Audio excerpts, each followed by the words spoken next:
Okay, thanks very much. So, as Achra Shraddha said, or as Mahashraddha said, all these Shraddhas in your Sangha.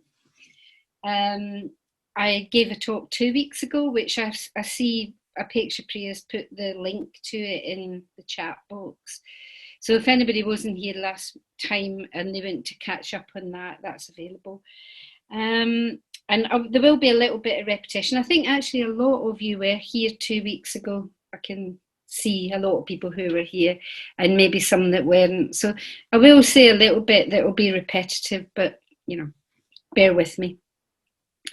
So the talk, as you heard, the 3 talks are on the 3 family protectors. And as Mahashraddha pointed out, they relate to the 3 aspects of the enlightened mind, but they also relate to 3 aspects of us just as human beings, the kind of more cognitive aspect or intelligence. And by that, I don't mean intellectual in a cut-off sense, and I will talk about that in this talk. The kind of head, if you like, the cognitive, and then the emotive or emotional or emotive sense of feeling, which is Avalokiteshvara. And then I can't remember the date when I'm doing the next one, but I think Sandeep knows, so she'll maybe tell us at the end. I'm going to look at Vajrapani, which is looking at the more volitional or energetic aspect of things. So the 3 of them cover, in a way, the whole human being, really. And the family protectors, Avalokiteshvara, Manjusri and Vajrapani, represent those qualities that we all have already within us, but taken to the enlightened state. So there is a kind of link between those 3 aspects of us as human beings and the 3 aspects of these protectors. And I also talked last time about how we might look at this in terms of the physical, the emotional and the spiritual. Note that those 3 protectors represent those aspects, but that all of them, the physical, the emotional and spiritual, are kind of held in each of those protectors. And I'm going to repeat what I said last time, which is I hope that you're all physically looking after yourselves and staying safe and washing your hands while you sing God Save the Queen or whatever it is you're supposed to sing, or Flower of Scotland if you're in Scotland. More seriously, I hope you are all doing the things that you need to do to keep well physically, but also, and very importantly, to keep well emotionally or kind of mentally, really. It's very important that people look after their mental health as well as their physical health. And I do thank, I don't know quite, I was going to say thank God, it's not quite the right appropriate term, but I thank the gods or my lucky stars or whatever that I found the Dharma. I don't know how I would be if I was living through the kind of uncertainties and the insecurities that we're all having to face in a way at the moment, if I didn't have inner resources. I talked to some of my friends outside the movement and some family as well, and it's like I can see that there's a certain level of fear and anxiety, that it's not that Buddhists will necessarily not feel anxiety, but we've got tools in a way to kind of work with that. So, I feel very grateful for that myself.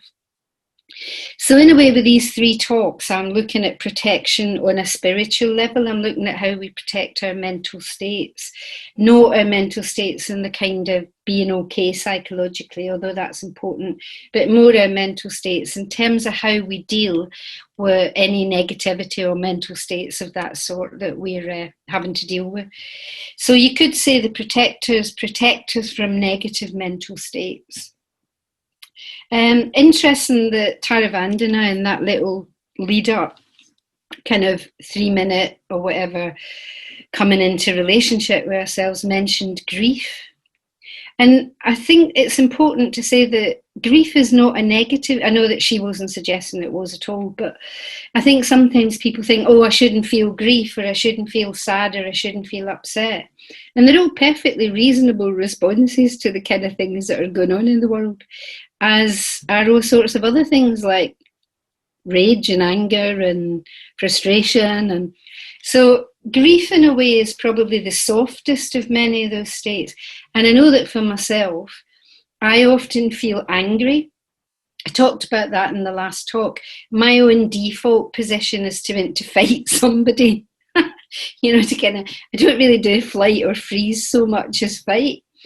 But actually, one of the things I've realised is that often that's a fairly thin layer, that anger or frustration, and underneath that there's quite deep sadness and grief sometimes.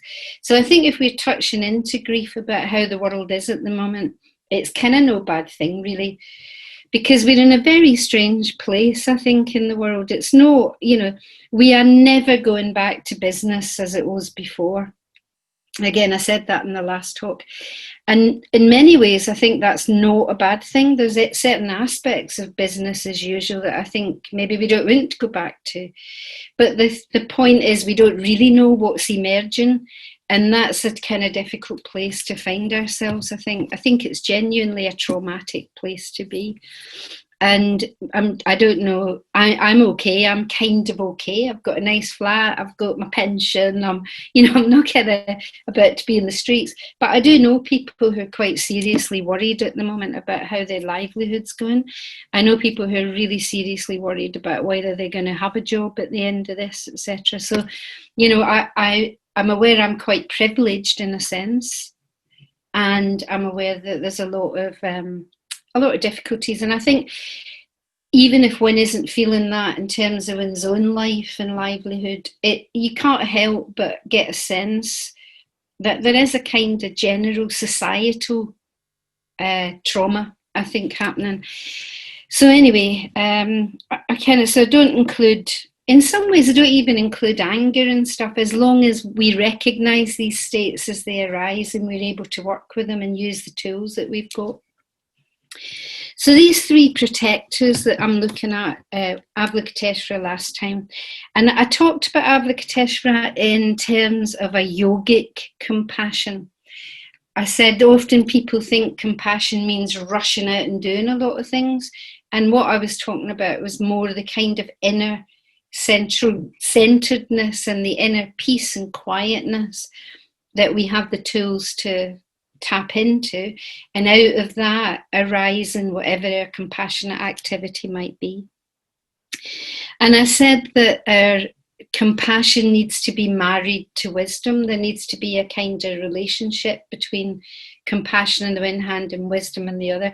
So this evening I'm looking at that more at the wisdom aspect.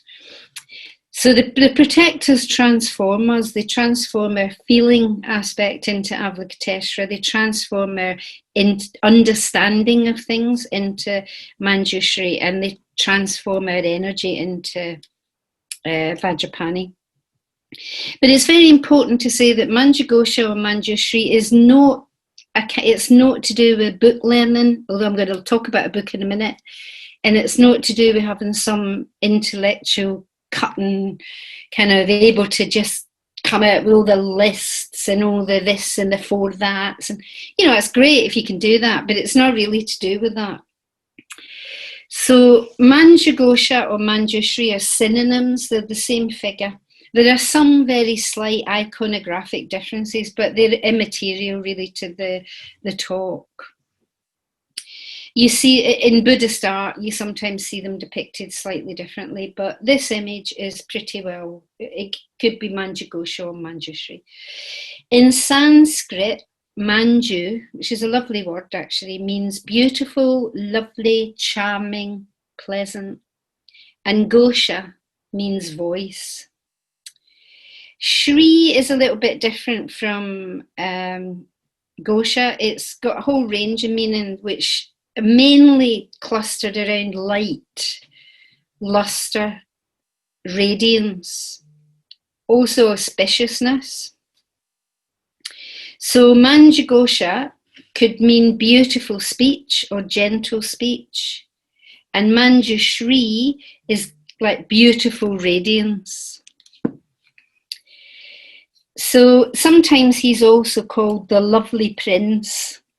So the figure is quite young, he's a princely figure. And he's, I really love, I actually like beautiful speech or gentle speech as a kind of translation. Because I think there is something about speech which is so incredibly important to building community and building Sangha. So his speech is beautiful, his speech is gentle, and I'll say a bit more about that in a minute. But just to say, it's interesting that in our order, when we become ordained, we take extra precepts.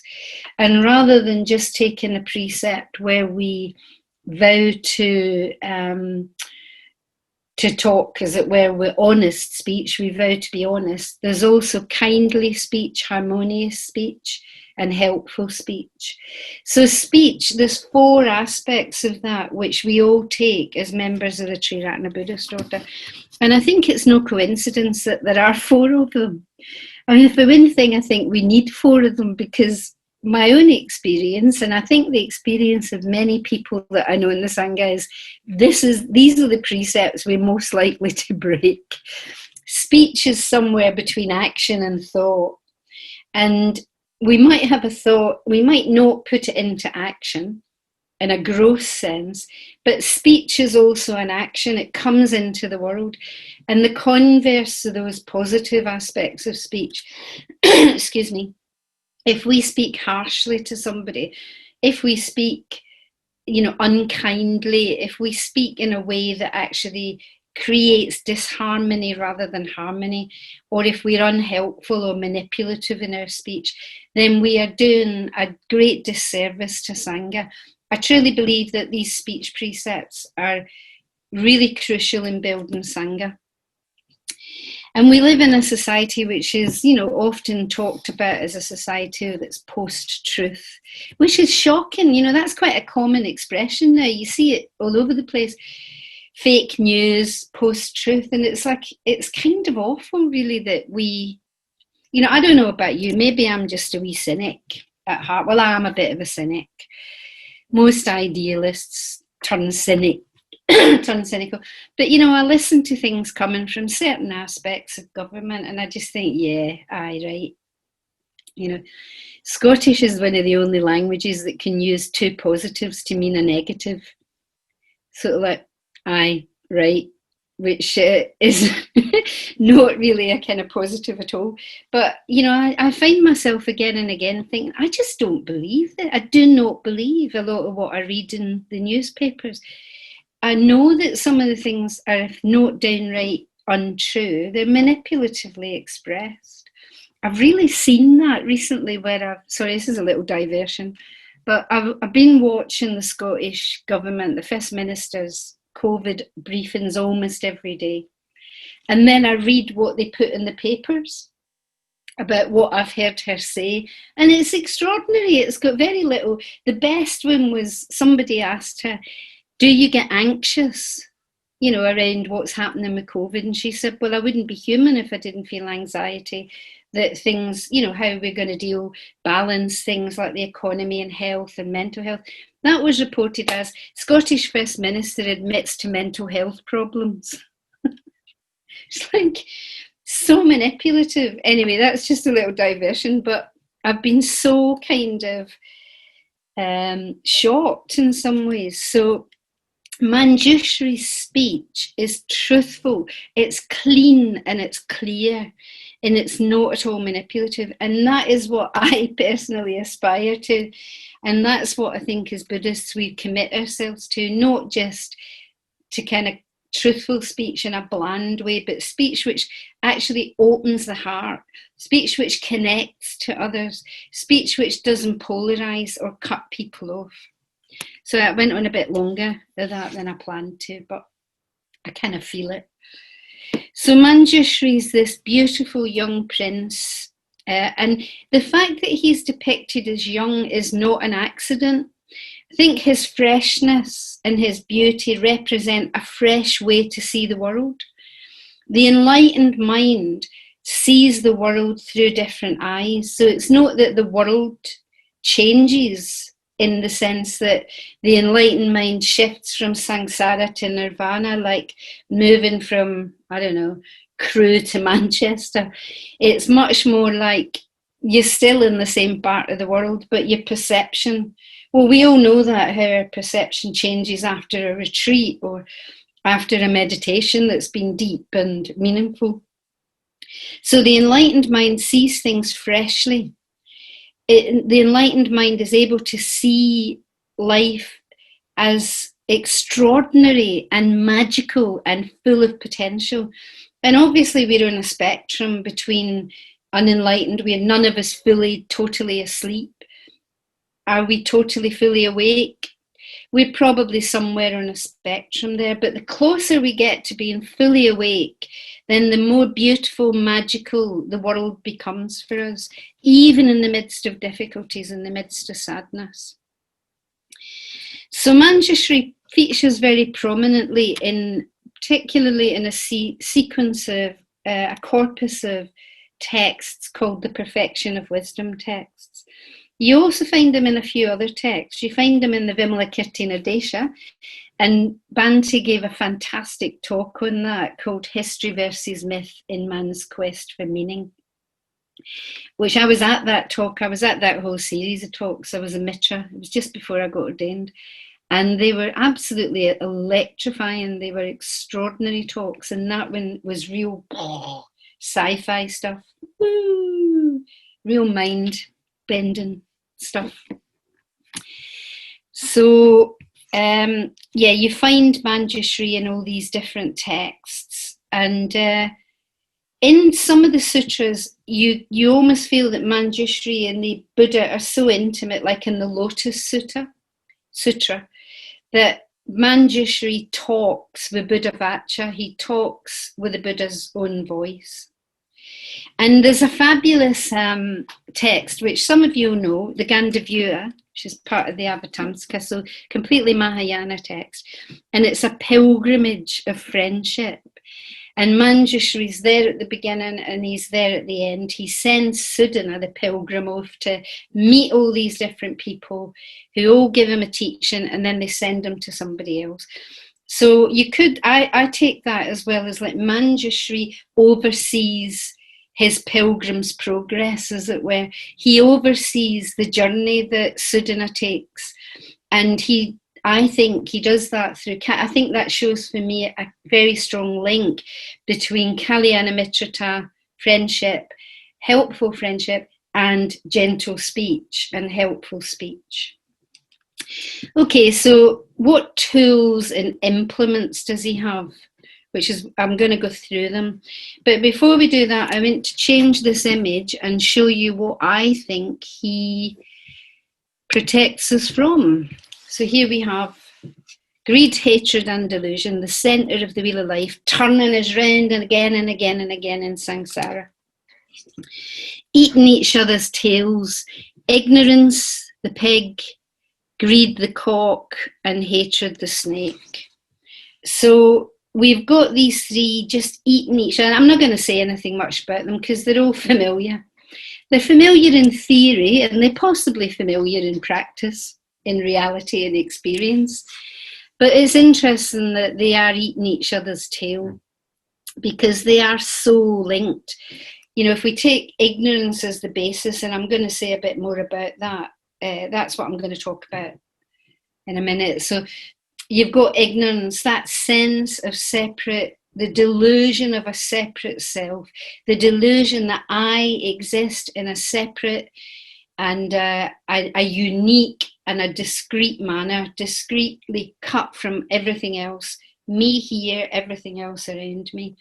And from that delusion of a sense of self arises craving, because we look for things to shore up that sense of self, that deluded sense of ego. We look for anything that can help make that feel more definite, more concrete, more real, more me.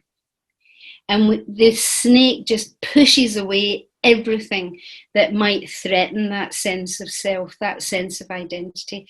So as we grasp for more, and as we push away what threatens, we just feed the piggy wiggy and make that ignorance just keep going, and the cycle just keeps going.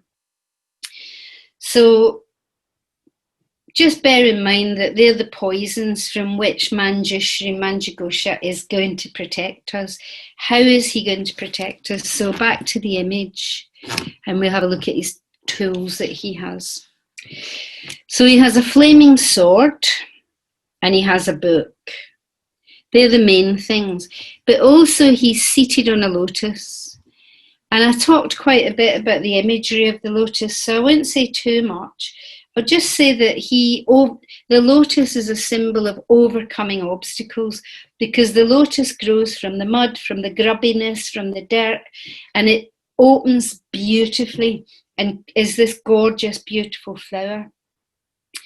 And like most of them, most bodhisattvas sit on these lotuses because that represents, on a transcendental level, that even coming from muddy waters, as it were, the bodhisattva remains unstained. It's the purity of his wisdom. And that shows that wisdom can exist even in the mind of delusion. So even in the heart of samsara, nirvana is there. Is a bit, I don't mean to say that in a spatial sense, more in an organic, arising kind of sense.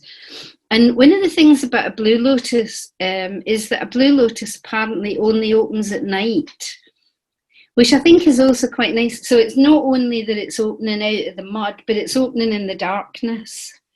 So the bodhisattva arises from the mud and arises from the darkness. So in the shadow and in the darkness arises light. So in this hand, in his left hand held at his heart, he has a book. And this book is the perfection of wisdom. So this is the source of his realization and the expression of his realization.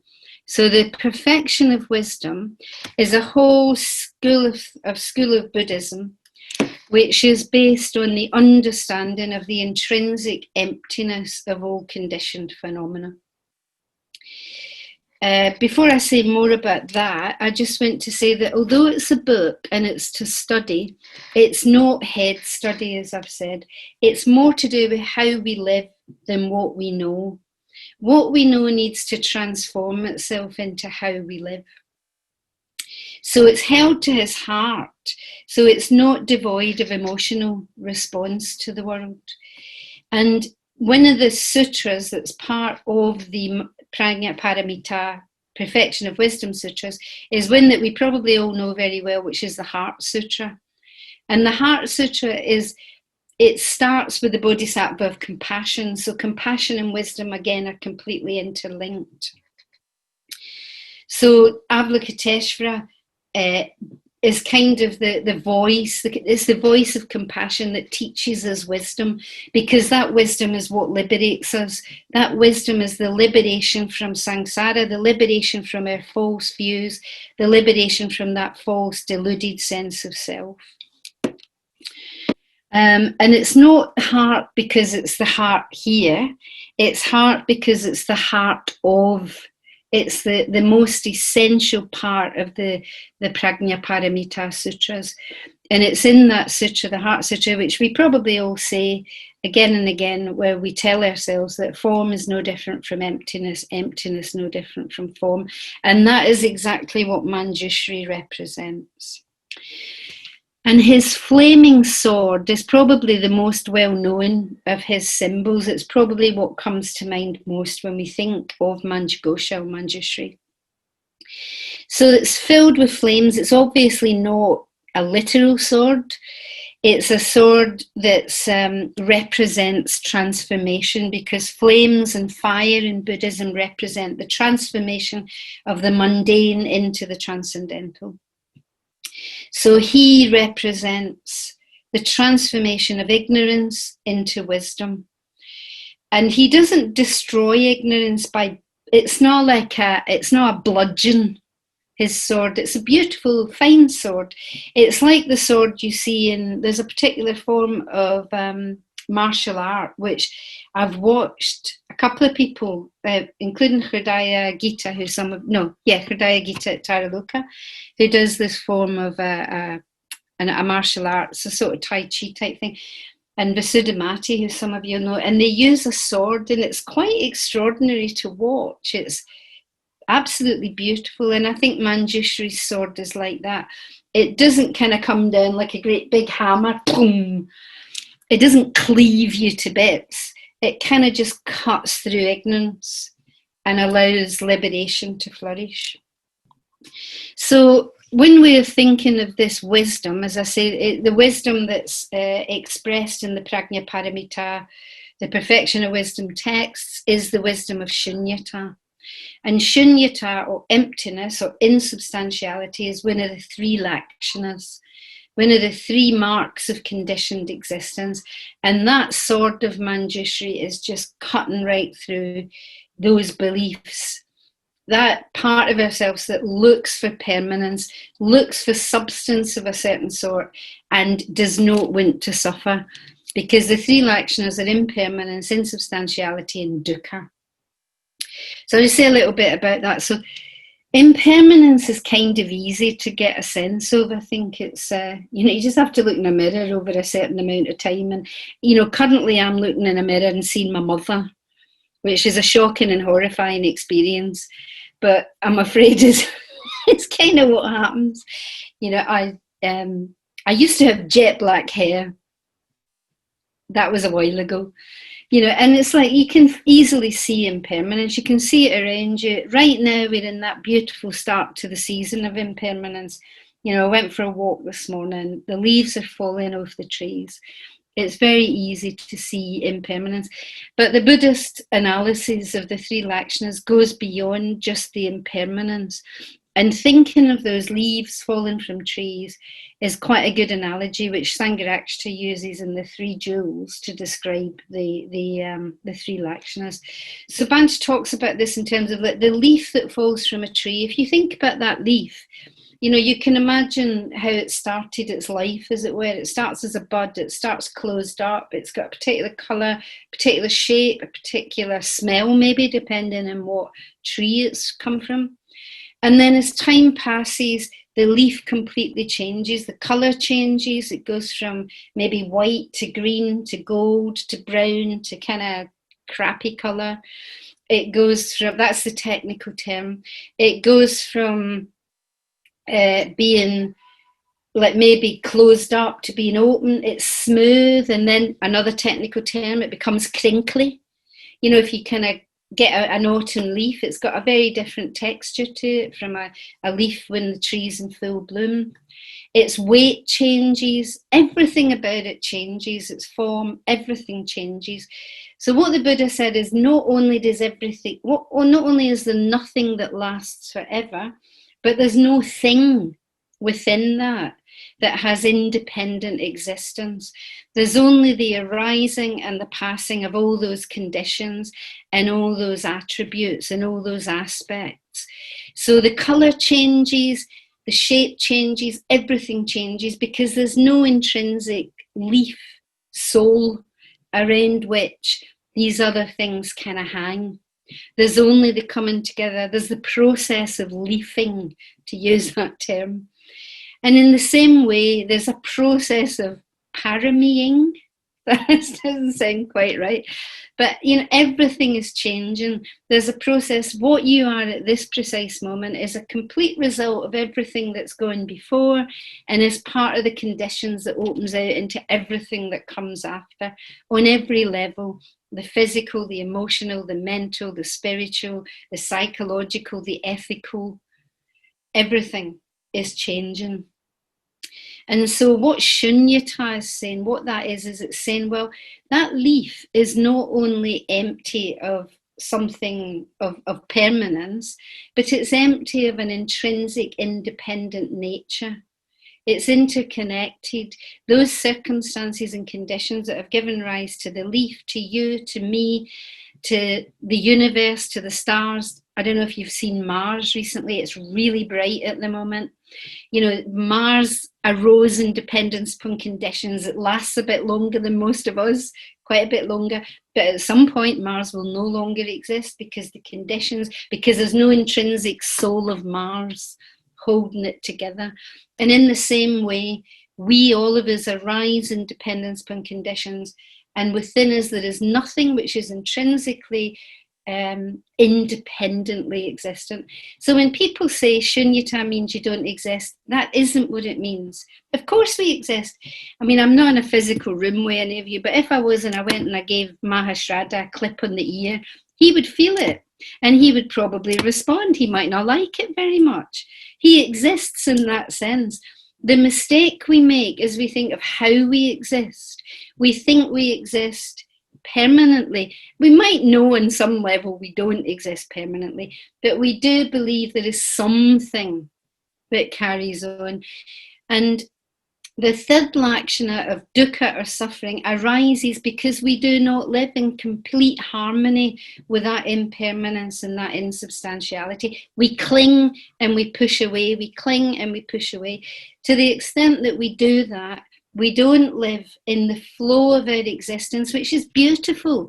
To the extent we can actually live in that dance of arising and passing, then we're truly alive, then we're truly in touch with reality. And we do that, we know it, we feel it sometimes in meditation or looking at a beautiful sunset and something opens, something can actually feel that sense of freedom and liberation. And then often we start to close down and we cling again and we push away again.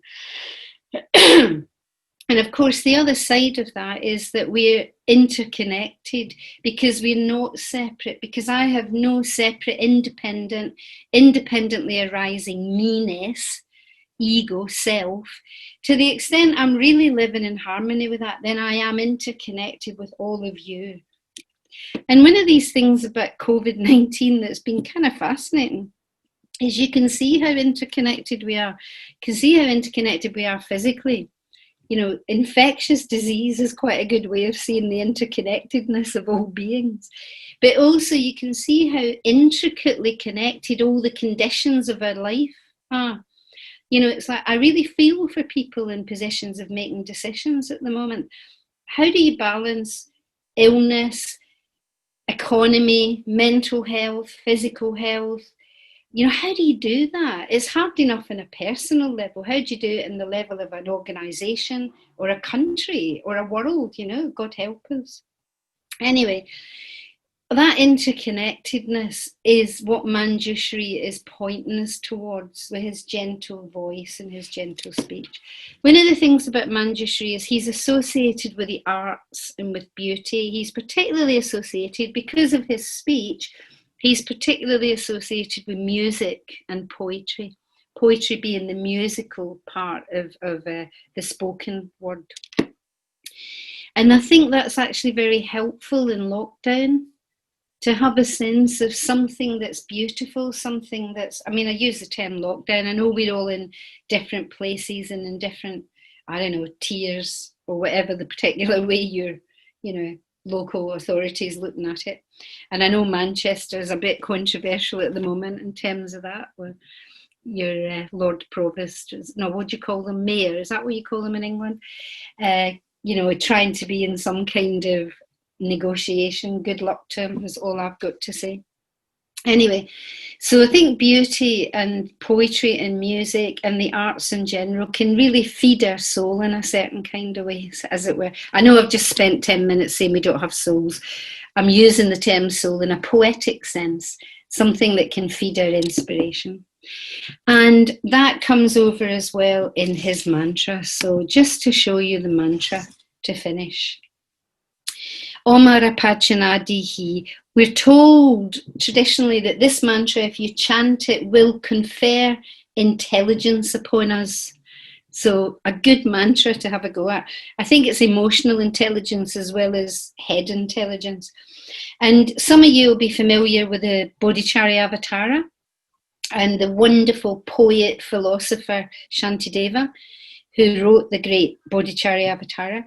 And apparently he gained his wisdom by communing with Manjusri all night, while during the day he appeared as a slovenly and lazy scholar monk who didn't do anything. He was called Lazy Bum, apparently by his friends. Anyway, so he he spoke to Manjusri, and the chapter in the Bodhicharya Avatara which specifically looks at the perfection of wisdom. The story is that when he came to give that, he levitated and just spoke it out, which is quite extraordinary.